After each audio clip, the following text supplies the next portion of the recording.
પંચમહાલ જિલ્લામાં 25 થી 28 ઓગસ્ટ દરમિયાન એટલે કે 3 દિવસ સુધી મેઘ કહેર જોવા મળ્યો। ભારે વરસાદને પગલે મકાઈ અને શાકભાજીના પાકને ભારે નુકસાન થયું। એક તરફ જંગલી ભૂંડ અને નીલગાય દ્વારા પાકને નુકસાન થયું, બીજી તરફ કુદરતનો કહેર જોવા મળ્યો। ખેડૂતોની સ્થિતિ હવે કફોડી બની છે। જિલ્લામાં 1.61 લાખ હેક્ટર જમીનમાં વાવેતર કરવામાં આવ્યું છે, જેમાંથી 60,000 હેક્ટરમાં ભારે વરસાદ અને પવનના કારણે પાકને નુકસાન થયું હોવાનું પ્રાથમિક તબક્કે બહાર આવ્યું। ખેડૂતો દ્વારા તંત્ર પાસે સર્વે કરી વળતરની માંગ કરવામાં આવી। ત્યારે આ અંગે જિલ્લાના ખેતીવાડી અધિકારીએ જણાવ્યું હતું કે સર્વેની કામગીરી ચાલુ છે, થોડા સમયમાં નુકસાનનો ચોક્કસ આંકડો સામે આવશે, ત્યારબાદ સહાયની કામગીરી હાથ ધરશે। મારી બધાની રજૂઆત એવી છે કે ભારે વરસાદ થવાને કારણે મકાઈનો ઊભો પાક સદંતર નષ્ટ થઈ ગયો છે, બીજા પાકોને પણ ભારે નુકસાન થઈ ગયું છે। તો અહીંના બધા ખેડૂતોની બધાની માગ એવી છે કે તાત્કાલિક ખેતીવાડી વિભાગ દ્વારા આ જે પાકોને નુકસાન થયેલું છે એનું તાત્કાલિક સર્વે થઈ જાય। 1.5 એકર મકાઈ કરી હતી, એમાં ભૂંડને રોજ ખાઈ ગયા અને ત્યાં પછી થોડું વધ્યું। વરસાદે બહુ નુકસાન કર્યું છે, પાણી ભરાયું, બધું જમીન દોષ મકાઈ થઈ ગઈ છે। એટલે હવે જે કંઈ હતું એ બધું જ પૂરું થઈ ગયું છે। એમાંથી ગુજરાન બધું ચલાવતા હતા, પણ અત્યારે બધું જ પૂરું થઈ ગયું છે। એટલે હવે જે કંઈ સરકારને માંગણી કરીએ છીએ જે કંઈ વળતર અમને થોડું ઘણું જે વળતર આપે। મકાઈનો પાક, સોયાબીનનો પાક, કપાસ અને શાકભાજીમાં અસરગ્રસ્ત થયેલ છે। કુલ અસરગ્રસ્ત વિસ્તાર જોઈએ તો ટોટલ 61,000 હેક્ટર જેટલા પાકના વિસ્તારમાં અસર થયેલ છે। આ તરફ રાજકોટ પંથકમાં અનરાધાર વરસાદે ખેડૂતોને પાયમાલ કરી દીધા। ન્યૂઝ 18 ગુજરાતીની ટીમ જ્યારે બેડી ગામ પહોંચી તો ખેતરોમાં તારાજીના દ્રશ્યો જોવા મળ્યા। બેડી ગામમાં રહેતા અશ્વિનભાઈ સોરઠિયાએ 15 વીઘા ખેતરમાં તુવેરનું વાવેતર કર્યું હતું, પરંતુ વરસાદ એવો વરસ્યો કે પાક સાફ થઈ ગયો। ખેડૂતે મજૂરી પાછળ 35,000 રૂપિયા અને બિયારણ પાછળ 10,000 જેટલો ખર્ચ કર્યો, પરંતુ વરસાદે ખેડૂતોને તમામ આશાઓ પર પાણી ફેરવી દીધું। તો બેડી ગામની આશરે 800 વીઘા જમીનમાં વરસાદી પાણી ફરી વળ્યા। ખેતરોમાં ઠેર ઠેર વિનાશના દ્રશ્યો જ જોવા મળ્યા। બેડી ગામના અન્ય એક ખેડૂતે ફ્લાવરનું વાવેતર કર્યું હતું, પાક તૈયાર પણ થઈ ગયો, પરંતુ વરસાદે તમામ આશાઓ પર પાણી ફેરવી દીધું। બેડી ગામમાં મોટાભાગે શાકભાજીનું વાવેતર થાય છે। બેડી ગામના અન્ય એક ખેડૂતનો મરચાનો પાક વરસાદમાં બળીને ખાક થઈ ગયો, પરંતુ આ વખતે 100% શાકભાજીનો પાક વરસાદમાં બળીને ખાક થયો છે। અમે ફ્લાવરનું વાવેતર કર્યું હતું, 3 મહિના થઈ ગયા જે વાવેતર કર્યું તેને। હવે જે ચાલુ થવાની તૈયારી હતી, અમે ફુલાવર વાઢવાની જે અમારે લાણી લેવાની હતી ને ત્યાં બરાબર આ વરસાદ એટલો આવ્યો ને તો કાંઈ લેવા પણ જ ન રહ્યો અમારે। જો એવો વરસાદ પડ્યો, અતિવૃષ્ટિ થઈ એના કારણે મારે મરચીનો જે પાક હતો એ સંપૂર્ણપણે નાશ થઈ ગયો છે અને જે મજૂરી છે, એનો ખર્ચ છે એ બહુ વધારે વળતો હોય છે મરચીમાં, જેથી કરીને મને નફા કરતા નુકસાની વધારે આવી છે અને અન્યથા મારા પાકને ટોટલ નિષ્ફળ ગયો છે અત્યારે। રાજકોટના ઉપલેટાના સેવંતરા ગામ પાસે મોજેશ્વર મહાદેવ મંદિર પાસેનો સતનામ સાગર ચેકડેમ તૂટી ગયો। મોજ ડેમના ગેટ ખોલાયા બાદ નદીમાં પાણીની આવકને કારણે 2005માં બનાવેલ સતનામ ચેકડેમ તૂટ્યો છે। આ ચેકડેમ પારો તૂટી જતા પાણી વહી રહ્યું છે। સેવંતરા ગામનો ખેડૂતોનો મુખ્ય પાણીનો સ્ત્રોત આ ચેકડેમનો પારો તૂટતા ખેડૂતો હવે મુશ્કેલીમાં મુકાયા છે। આ ગામના 2,500થી વધારે ખેતરમાં શિયાળા અને ઉનાળામાં પાણીનો ઉપયોગ અહીંયાથી થતો હોય છે। અગાઉ 3 વર્ષ પહેલા સરપંચે પણ એક ચેકડેમનો પાળો નબળો પડી ગયાની રજૂઆત કરી હતી અને હવે પાળો તૂટતા પાણીનો જે ભરાવો છે એ થઈ ગયો છે। લાંબા ટાઈમનો ઘઉં કે ઈ પિયત નહીં થાય, પણ ટૂંકા પિયત શિયાળુ પિયત થઈ શકશે। અને અત્યારે હાલની અંદર આટલો અવિરત વરસાદને હિસાબે છે જે અત્યારે જે વાવેલું છે એ સંપૂર્ણ નાશ પામેલ છે। એરડા, કપાસ, તુવેર, સોયાબીન અને મગફળી આ 2 મોલની અંદર જ છે, એની અંદર 20% જેવો જીવિત છે, બાકી સંપૂર્ણ નાશ પામેલું છે। આગળ વધુ સમાચારો પર નજર કરીશું, હાલ રોકાઈશું એક વિરામ માટે।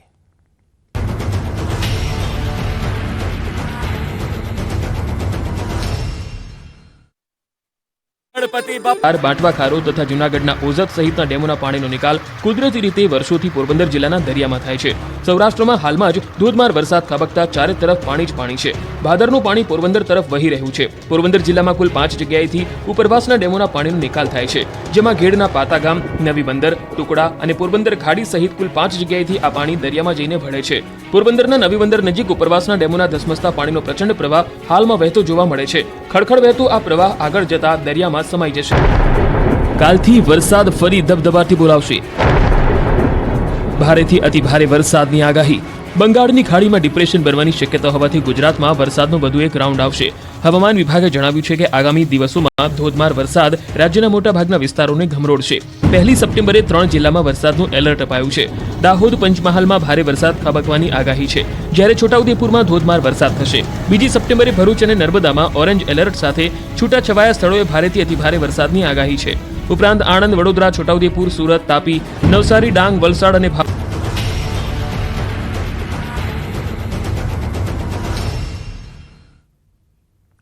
બ્રેક બાદ સમાચારોમાં આગળ વાત અમદાવાદની. અમદાવાદના સરખેજ ભારતી આશ્રમનો વિવાદ શમવાનું નામ નથી લઈ રહ્યો, ત્યારે હરિહરાનંદ બાપુએ ઋષિ ભારતી બાપુને નોટિસ પાઠવી છે, જેને ઋષિ ભારતી બાપુએ સખત શબ્દોમાં વખોડતા કહ્યું કે 2010થી સરખેજ ભારતી આશ્રમમાં ટ્રસ્ટી તરીકે લીગલી નોંધાયેલો છું. 2008થી 2021 સુધી મહામંડલેશ્વર વિશ્વંભર ભારતી બાપુની અંગત સેવા તરીકે મારું જીવન વ્યતીત કર્યું હતું. વારંવાર હરિહરાનંદ બાપુ આવી નોટિસો બહાર પાડી મારું વ્યક્તિગત રીતે અપમાન કરી રહ્યા છે.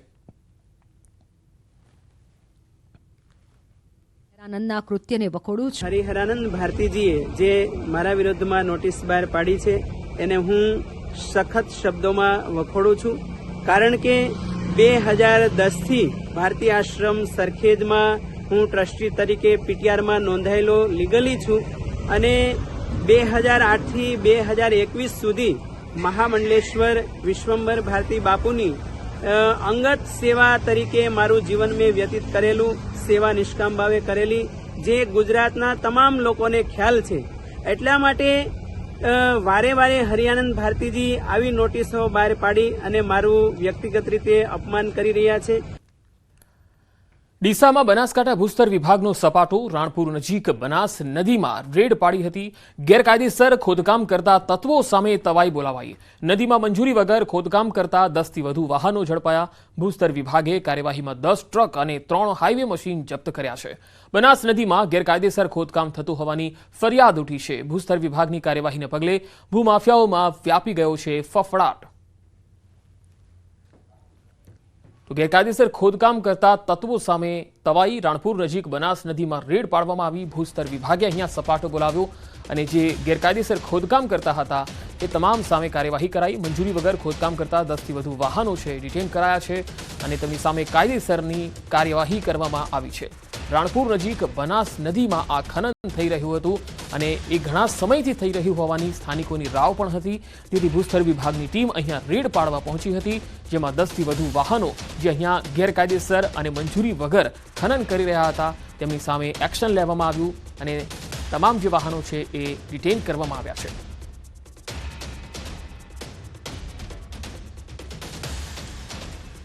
તો ડીસામાં રાણપુર નજીક બનાસ નદી પાસે જે ગેરકાયદેસર ખોદકામ થઈ રહ્યું હતું તેની સામે ભૂસ્તર વિભાગે સપાટો બોલાવ્યો છે.